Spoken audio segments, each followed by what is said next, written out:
nebigu min fawaa'id aliimaani wa hamaraatihi wuxuu noo sheegay laba nin inay isku qabsadeen shay uu mid walba leeyahay adigaa leh iyo adigaa leh oo arrintoodii ay maxkamad gaadhay fii xadiidin saxiix nin baa dhul lahaa dhulkii uu lahaa buu mid kale ka iibiyey kii dhulka iibsaday markuu bilaabay inuu dhulkii hagaajisto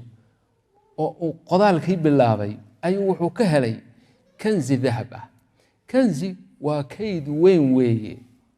oo aad u fara badan weeye walaa rubamaa yasil ilaa aalaaf alkilogaramaat yani aad u badan weeye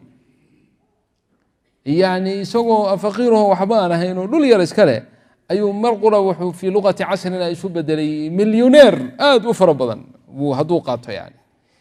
walaakin waa saaxibu iimaan. marka iimaankiisii thamaratu iimaani maxay keentay inuu yihaa maya alla ilahe dahabkan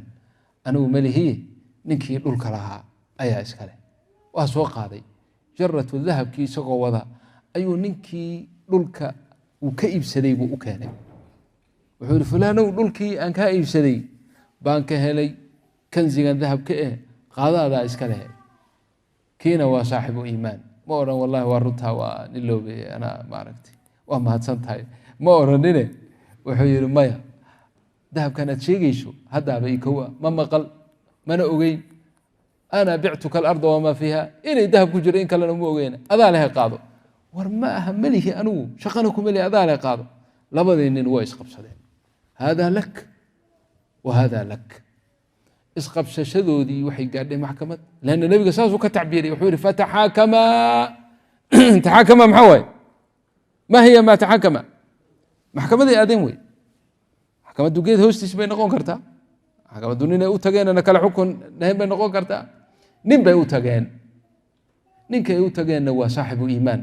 ma odhan wallaahi arrintu hadday saas tahay dahabkan waa ma garanaysaa waa hanti qaran weeye iska socda idinku ma uusan odhane qadiyadii buu dhegeystay horta nin walbaba qadiyadiis buu sheegay saas ahaa wuxuu yihi horta wax caruura ma leedihiin arrintiiba waa ka baxay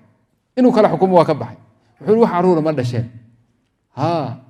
anigu wiil baan dhalay adiguna gabar baan dhalay wiil baad dhashay adna gabar baa dhashay soo maaha alalehay gabadha iyo wiilkaa isu guuriyey dahabkaana ku nafaqeeya oo ku infaaqeeya waxna sadaqaysta wadhaba taga iska taga wax kale oo ku kala xukumuu garan waay. fawaa'id uliimaan ma taha mise maaha maanta yaa saas yeeli lahaa yaa intuu kanzi dahaba helo ninkii uu dhulka ama guriga uu ka qaatay ama ka karaystay ula tegi lahaa odhan lahaa alaabtana kaa luntay qaado ilaa saaxibu iimaanin. markuu dadku hadday iimaanka iyo fawaa'iddiisa og yihiin jiil ka sacaado badnaa jiilkii saxaabada ma jirin radia allahu canhum maxay sacaadada maxay ku heleen biliimaan